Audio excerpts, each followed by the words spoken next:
I feel I've made the big time when Kennedy introduces me. I have a lot of speech to give in 20 minutes. I can tell you the story in 20 minutes. I can't prove it in 20 minutes. You're just going to have to decide what you want to believe and what you don't. Click. I'm supposed to have a presentation. It's not coming up. Leilani, you're leaving me hanging. Well, Leilani, if you're listening, please pop up my PowerPoint.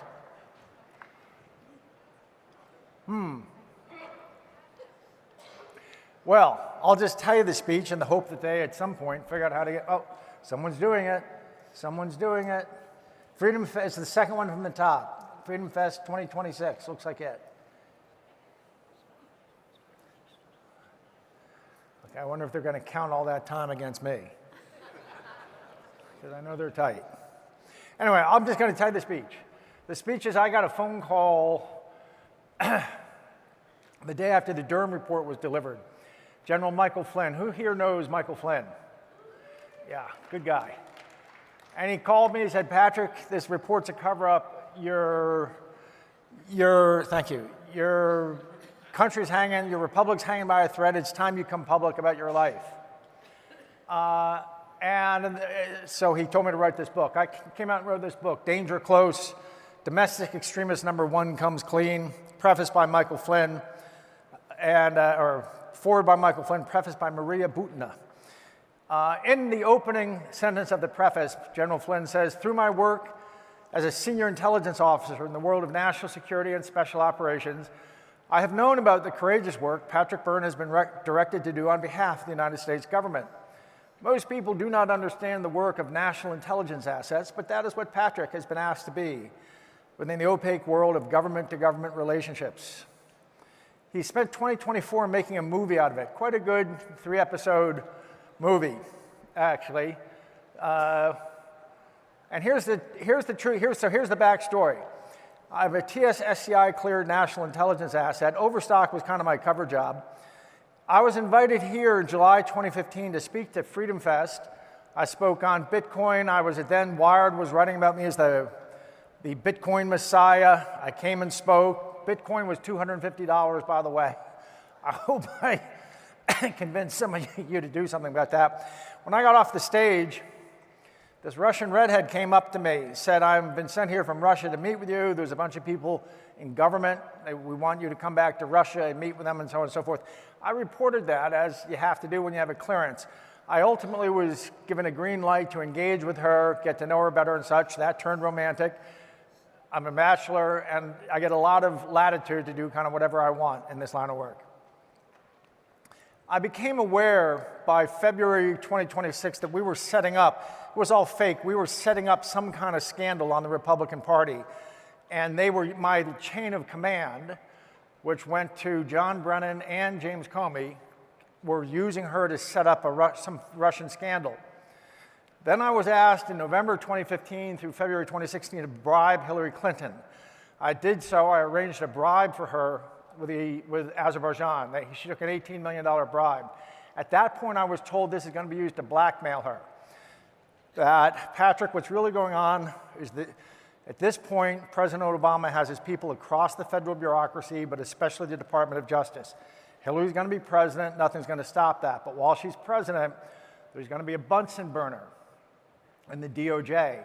This bribe is going to sit on that Bunsen burner. The hand's going to be one of Obama's people. If she's a good girl, defends Obamacare, the flame stays low. If she's a bad girl, gets turned up. And so Obama's going to run Hillary Clinton for 8 years. Then she steps down, and Michelle's going to run. And Patrick, that's the plan. Unbeknownst to my handlers within the CIA and the FBI, I had an Uber mission.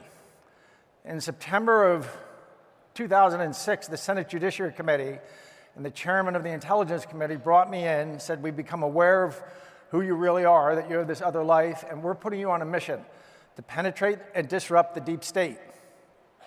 They wrote a letter that had not been done since World War II, which says I can't be prosecuted in the United States. So when they came back in October 2016, asked me to re-engage with Maria and do some Maria Butina Part 2, I knew that I was participating in a soft coup to overthrow the United States. So I set up a sting on my own chain of command. I was reporting through agents directly to Brennan and Comey. And when you're an asset, if you do things illegal, they eat the crime. So I set up a sting. I've been trained by the FBI how to create stings. I set up a sting. When they came back and had me get on Maria again, I treated her, the second time I dated her, I never touched her, but I reported that I had drugged her and questioned her and could find no discrepancies. Comey and Brennan were okay with that. So then I reported that while she had been drugged and out of it, I raped her. Comey and Brennan didn't say a thing about it. So then, a few weeks later, I suggested to my handlers, let Comey and Brennan know if they need me to, I'll cut this chick's head off, bury her in the Utah desert, no one will know a thing. That puts them in a tough position. The only reason the Russian hoax could go forward after that date is because Comey or Brennan signed off on the aggravated rape and possible murder of Maria Butina. I pulled a sting on them. Now let me skip ahead. This is a Bezmenov psyop. You can overthrow a country without firing a shot. It's called a Bezmenov psyop. You demoralize the country, you disorient it, you force a crisis, then you normalize. So you get people so confused and weak, you shove the crisis down the throat, then you say the only way back to normalcy is to accept what just happened. See if that sounds familiar. You just went through one in 2020 to 2024. The demoralization was the COVID-19, the crazy stuff about you can't take ivermectin, hydroxychloroquine, the vaccine. The disorientation phase was Antifa and BLM. The crisis was a fake election. And lastly, the normalization was cancel culture. You were marched with military precision through a Bezmenov psyop. Anthropologists who study genocide have also noticed a pattern when genocides happen. Would you mind turning down your volume? Those people outside, I guess. To get a genocide, you have to get a population to understand there being an in-group and out-group. You create a symbolization like yellow stars. Remember, the Nazis did this saying Jews have refugee families in the Eastern Europe, there's tuberculosis, so we need to make them wear yellow stars and social distance, can't walk on the sidewalk, blah, blah, blah. That's all really psychological. In our case, it was the masks and the vaccine cards. Then there's discrimination, the demonization. I call this Sniffy Hitler. Remember when Sniffy Hitler went in Philadelphia and talked about the pandemic of the unvaccinated, the preparation phase, the extermination, and then denial? How far did we get in 2020 to 2024? I would say we got to the preparation, where Oregon and Washington and California and New York were passing laws saying that if you don't go buy into this COVID nonsense or take a vax, we can take your kids from you, we can have health authorities put you in special camps. We got that close. Why did it not happen? In my view, it did not happen because of one man, a guy named Michael Flynn. Michael Flynn is a professor emeritus of this stuff, which is the field of military intelligence. And he had me come to Florida. I was on my way out of the country. He said, Patrick, move to Florida. We're going to get a movement going together. He's a PhD of movement warfare, you can call it. We set up the America Project to fight for 3 lines of effort: election integrity, border security, medical autonomy. He also created something called the Reawaken America Tour that you might have read about as some far right-wing Christian right, this and that stuff. I got to hand it to the evangelicals. I'm not a Bible thumper by any means. I was raised Catholic, haven't been in a church since I was 16. As Hunter Thompson said, dear Lord, I'm a sinner, and I'm going to do it again as soon as I get a chance. But I have to hand it to the Christians in this country. The 75 million Christians in the country are the only people who stood up. They knew what was happening. They knew what was coming for them, and they stood up. And Flynn knew the importance of this getting a tour going and getting people out there to break the psych out. Americans were hiding in their closets. They were locked in. They didn't even know if we were in some new world where the Constitution didn't count. So, and I have to add, I feel the libertarian movement, which is so dear to my heart, we're kind of weak sisters. I'll never give a penny again to the Cato Institute or any of the libertarian groups. They hid under their desks through this whole thing. Didn't have a thing to say.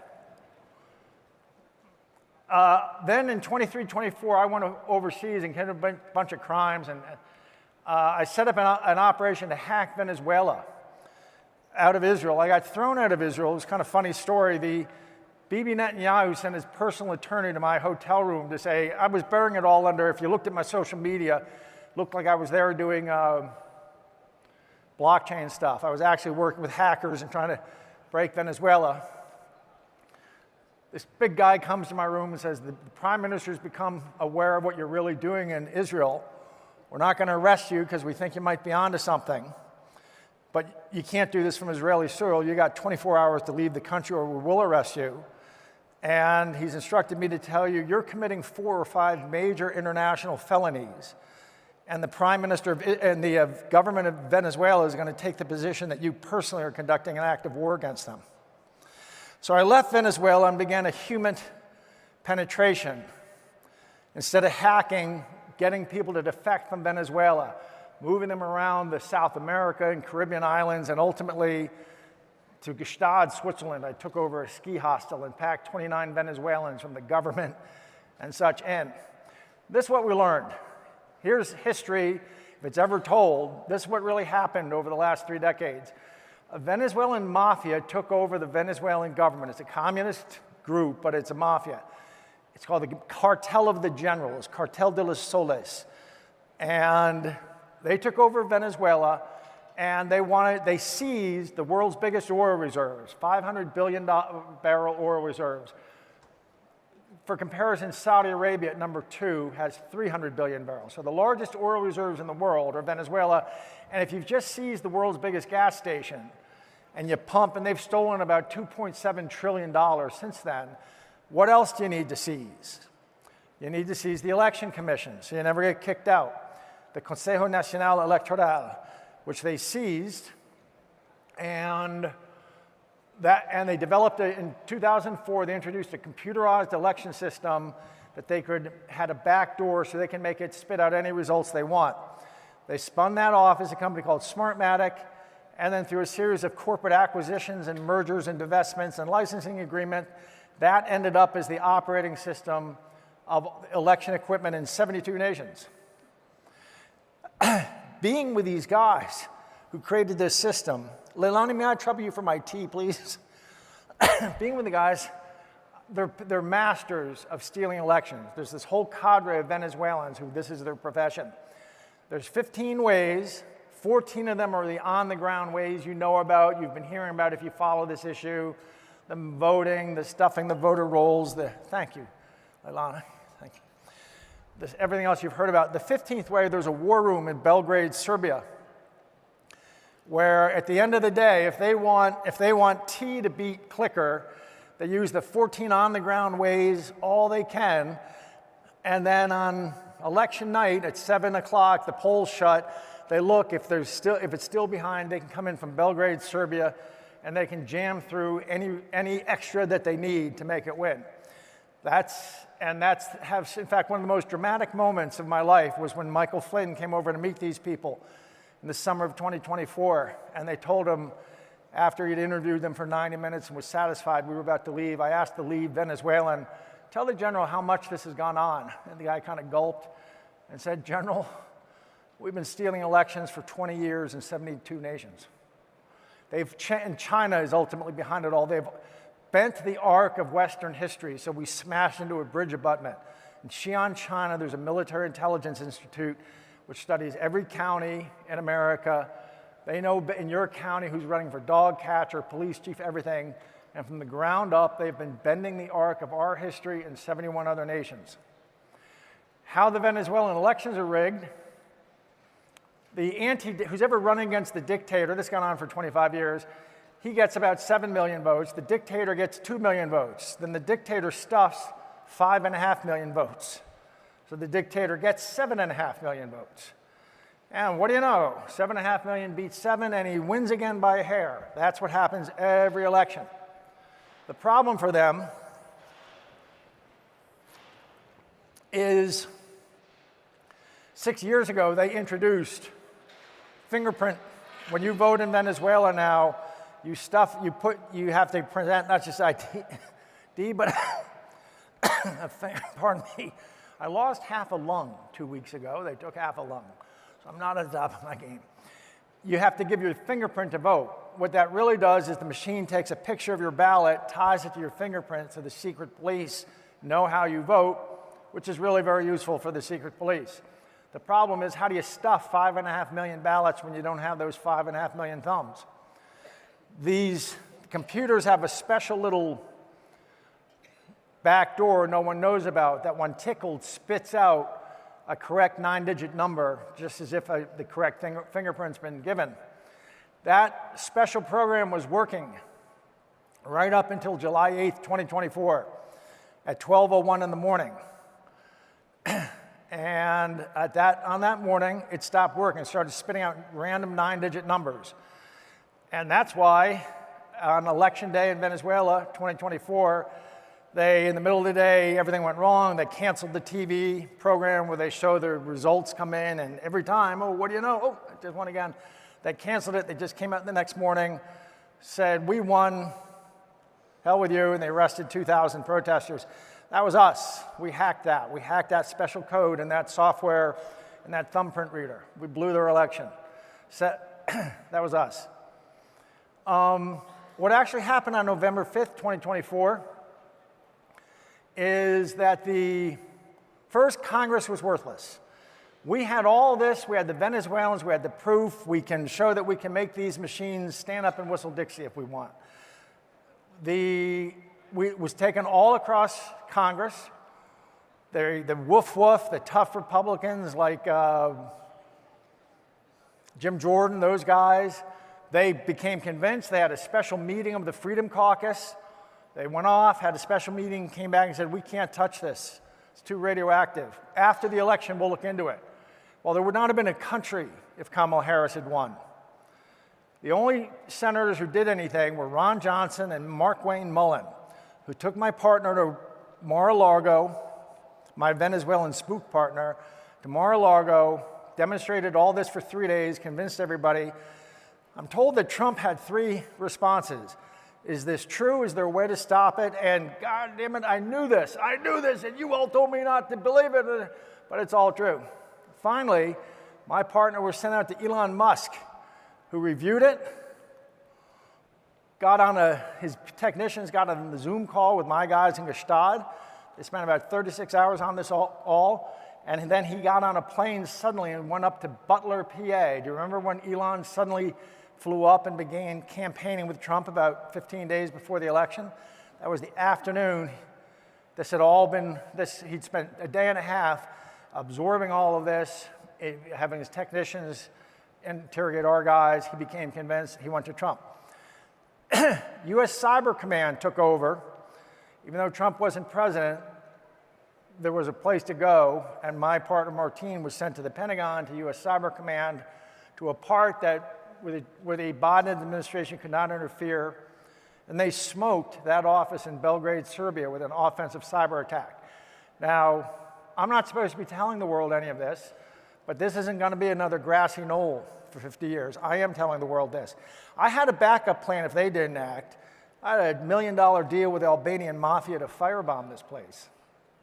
Fortunately, 5 days before the election, I got word, no, the Department of Defense, Cyber Command's doing it. Don't firebomb them. Who's behind this Bolshevik revolution? Who's behind this Bolshevik revolution is whoever signed off on the rape and murder of Maria Butina. The government, I've heard this is the closest guarded secret in the US government, that the CIA was having special meetings trying to figure out how to handle this, spin it, bury it when it comes out. I'll tell you, but before I do, I'll mention I've spent $100 million since I did this.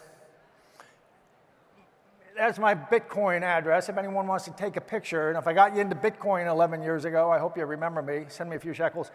Who did this? Who was behind it? Turns out it was President Barack Obama. Signed a federal finding, a national security finding, telling the agents to continue the fight, ignore their belief that this girl had been drugged, raped, and murdered. By the way, she's confirmed none of this happened. She had me over to Russia last year, Ministry of Justice. We told this was all a complete setup, never happened. But I tricked Barack Obama into signing off on the aggravated rape and murder of Maria Butina. And that's like this, they're so afraid of this coming out. But you will eventually, if Uncle Sam ever hitches up his big boy pants and reveals what happened, that's what really happened. Thank you very much.